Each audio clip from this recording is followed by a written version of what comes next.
কোরিয়ার মধ্যে আমরা কিভাবে দৃষ্টিকে নত রাখবো এবং নিজের ইমানকে বাঁচিয়ে রাখবো এই সম্পর্কে কিছু বলবেন। ইমান বাঁচিয়ে রাখার জন্য ইতোমধ্যে আমরা কয়েকটি পরামর্শ দিয়েছি, যে পরামর্শগুলো আমল করলে বা সেগুলো লক্ষ্য করলে ইনশাআল্লাহ আপনি ইমান বাঁচিয়ে রাখতে পারবেন।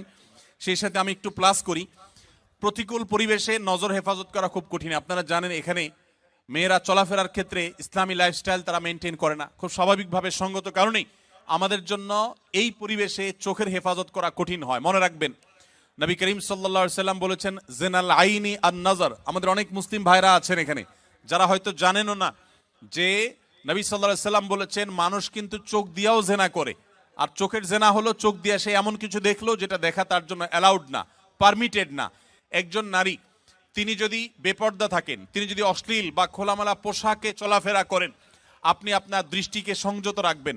যথাসম্ভব আপনার দৃষ্টি সীমানা এরকম কোনো মহিলা, এরকম কোনো নারী পড়লে সাথে সাথে নিজের নজরকে আপনি সংযত করে নেবেন। আল্লাহ তাআলা বলেছেন কুল্লিল মুমিনিনা ইয়াগুদ্দু মিন আবসারিহিম ওয়া ইয়াহফাযু ফুরুজাহুম। হে আল্লাহ তাআলা বলেছেন তার রাসূলকে, হে রাসূল আপনি ঈমানদারদেরকে বলে দিন তারা যেন তাদের দৃষ্টিগুলোকে সংযত করে, অবনত করে। আমি জানি এই কাজটা শুধু কঠিন নয়, মহা কঠিন। এই কাজটা শুধু কঠিন নয়, চরম পর্যায়ের কঠিন। মনে রাখবেন আপনাদেরকে এই ধরনের পরিবেশে ঈমানের উপর টিকে থাকতে হলে, আমরা যারা বাংলাদেশে থাকি আমাদের ঈমান এর মিটার যদি হয় 10-এ, আপনার ঈমানের মিটার থাকতে হবে 15-তে।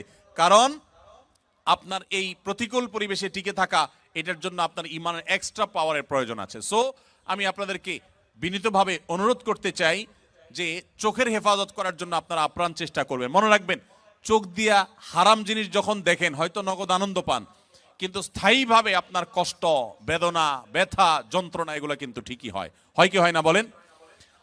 মনে রাখবেন চোখে দেখার পর, হারাম জিনিস দেখার পর সেটা যদি আপনি হাতের নাগালে না পান, সঙ্গত কারণে পাবেন না, আর না পেলে আপনার মধ্যে এক ধরনের যন্ত্রণা, এক ধরনের কষ্ট হয়। আর যখন নিজেকে কষ্ট করে সংযত রাখবেন, ইচ্ছাকৃত হারাম জিনিস দেখবেন না, সেটা টিভির স্ক্রিনেও না, মোবাইলের মনিটরেও না এবং বাইরেও না, তাহলে দেখবেন প্রথম আপনার একটু কষ্ট হবে কিন্তু পরবর্তীতে শান্তি অনুভব হবে। অনেক লোক নামাজ কালাম পড়ে কিন্তু চোখে খারাপ জিনিস মোবাইলে দেখে, কম্পিউটারে দেখে, টেলিভিশনে দেখে, বাইরে দেখে। মনে রাখবেন এটা হলো আপনাদের জন্য সবচেয়ে বড় পরীক্ষার বিষয়। অন্য অনেক কাজ এখানে করা সহজ, আমি জানি। মদ না খেয়ে থাকা সহজ, শুকরের গোশত না খেয়ে থাকাও সহজ, অনেক হারাম কাজ থেকে বেঁচে থাকা এখানে সহজ, এমনকি নামাজ পড়াটাও তুলনামূলক সহজ। এই পরিবেশের মধ্যে কোরিয়ার মাটিতে এবং এই জাতীয় যে সমস্ত দেশগুলোতে এই ধরনের পরিবেশ আছে, এই সমস্ত পরিবেশে আপনাদের জন্য সবচেয়ে কঠিন কাজটা হলো এই চোখগুলোকে হেফাজত করা। এর চাইতে কঠিন আরেকটা কাজ নাই। আল্লাহ তাআলা আমাদের সবাইকে সেই তৌফিক দান করুন।